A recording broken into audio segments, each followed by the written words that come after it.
क्या हम पता लगा सकते हैं कि मेरा इम्प्लांटेशन किस दिन हो रहा है? इस वीडियो में कुछ ऐसी ही चीज़ें, कुछ ऐसी ट्रिक्स मैं आपको सिखाने वाली हूँ, बताने वाली हूँ, जिससे कि आप बहुत प्रिसीजन से अपनी बॉडी के बारे में जान पाएंगी, अपनी प्रेगनेंसी प्लान कर पाएंगी। डियर व्यूवर्स, अब आप मुझसे जुड़ सकती हैं अलग अलग तरीक़ों से मेंबरशिप के थ्रू। नीचे ज्वाइन का बटन है, टच करें। चैनल पे मेंबर ओनली वीडियोस भी होते हैं, उनको भी आप देख सकती हैं, सीख सकती हैं और हमसे जुड़ सकते हैं।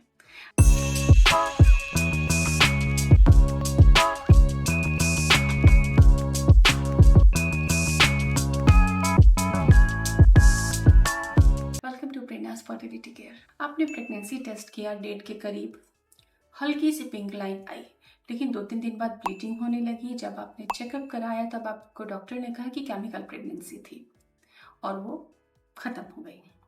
और ये बार बार हो रहा है या 1-2 बार हो गया है और आपको डर है कि फिर कहीं आपके साथ ऐसा ना हो, तो आज मैं आपको इसकी रीज़न समझाऊंगी और इस साइकिल को तोड़ें कैसे, अपनी प्रेगनेंसी को केमिकल प्रेगनेंसी से हेल्दी प्रेगनेंसी में कैसे बदलें, ये भी जानेंगे। तो केमिकल प्रेगनेंसी होती क्या है? एग फर्टिलाइज होता है, इम्प्लांट भी होता है, एचसीजी बढ़ने भी लगता है, लेकिन 4-5 दिन के बाद, हफ्ते भर के बाद वो सस्टेन नहीं करता, प्रोसीड नहीं करता, फर्दर ग्रो नहीं करती है प्रेगनेंसी।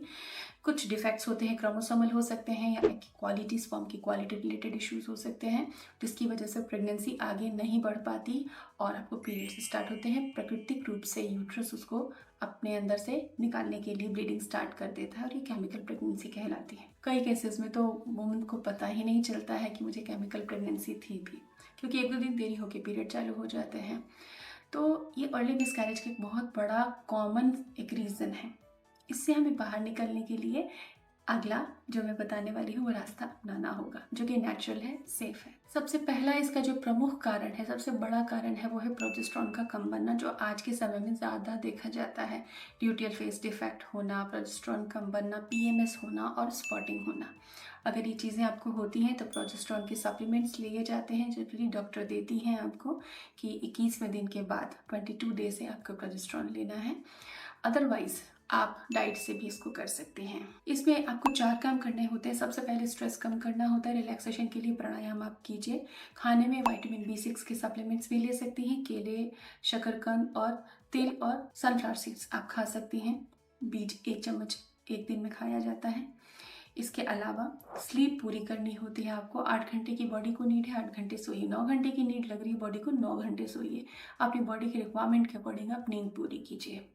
स्लीप का एक फिक्स अच्छा रूटीन बनाइए ताकि हार्मोन स्टेबल रह पाए। दूसरा रीज़न है एग क्वालिटी। एग क्वालिटी के लिए मैं कई वीडियोस चैनल पर अपलोड कर चुकी हूँ, आप प्लेलिस्ट में जाके देखें। एग क्वालिटी के लिए डाइट प्लान, रूटीन, बहुत सारी चीज़ें मैंने बताई है। स्पेशल जूसेस बताए हैं, स्पेशल सुपर फूड्स भी बताए हैं। एग क्वालिटी आप इम्प्रूव कीजिए, क्योंकि एग क्वालिटी किसी चीज़ से नहीं बन सकती, केवल आपकी डाइट, आपकी रूटीन, आपकी एक्सरसाइज से ही बनता है। आप कोई भी फर्टिलिटी ट्रीटमेंट ले लीजिए, डाइट और एक्सरसाइज आपको करनी होगी। और क्यों ना केवल डाइट एक्सरसाइज करके नेचुरली आप कंसीव कर लें और इसी से क्वालिटी बनती है। लेकिन साथ में अगर कोई डेफिशिएंसी है विटामिन डी की, आयरन की, कैल्शियम की, तो उनके सप्लीमेंट्स भी आपको लेने चाहिए, तो क्वालिटी जल्दी अच्छी होगी। डाइट में आपको प्रोटीन एडिकेट अमाउंट में लेना है। प्रोटीन पच सके इसलिए पानी अच्छा पीना है और एक्सरसाइज भी करना है। तीसरा प्रमुख कारण है यूट्रस में हल्का इन्फ्लेमेशन। यूट्रस में अगर इन्फ्लेमेशन होता है तो वो प्रेगनेंसी वहाँ रुक नहीं पाती। ये हिडन इन्फेक्शन, पीआईडी वगैरह की वजह से हो सकता है, थायराइड इश्यूज की वजह से हो सकता है, और गट में, अगर गट में इन्फ्लेमेशन है तो यूट्रस में इन्फ्लेमेशन हो सकता है। तो अगर आपको डाइजेस्टिव इश्यूज हैं तब भी आपको केमिकल प्रेगनेंसी या मिसकैरेज हो सकता है। इसमें आपको गट को अच्छा करना है, प्रोबायोटिक अच्छे से खाना है, गट की हीलिंग करनी, सिंपल फूड खाने हैं कुछ टाइम, मिर्च, तेल, मसाले अवॉइड करने हैं, एसिडिक फूड अवॉइड करने हैं आपको। साथ ही आपको स्ट्रेस कम करना है।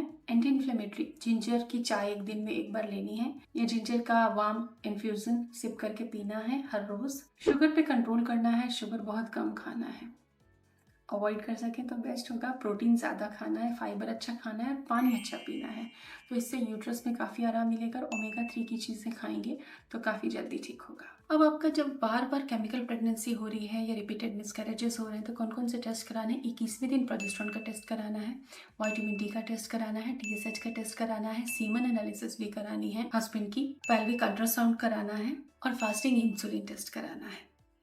इसके अलावा पर्याप्त सोना, सही तरीके से खाना खाना, प्रोटीन रिच डाइट खाना, हेल्दी फैट्स को डाइट में शामिल करना, सही समय पे सोना, नियत समय पे सोकर उठना, थोड़ा ब्रीथिंग करना, स्ट्रेस को कम रखना, मिल्क को यूज़ करना, रात को सोते समय थोड़ी मात्रा में अश्वगंधा का भी आप इस्तेमाल कर सकती हैं। इन तरीकों से आप अपनी प्रेगनेंसी को बचा सकती हैं, सुरक्षित रख सकती हैं और इम्प्लांटेशन को सफल बना सकती हैं। Hope it helps you.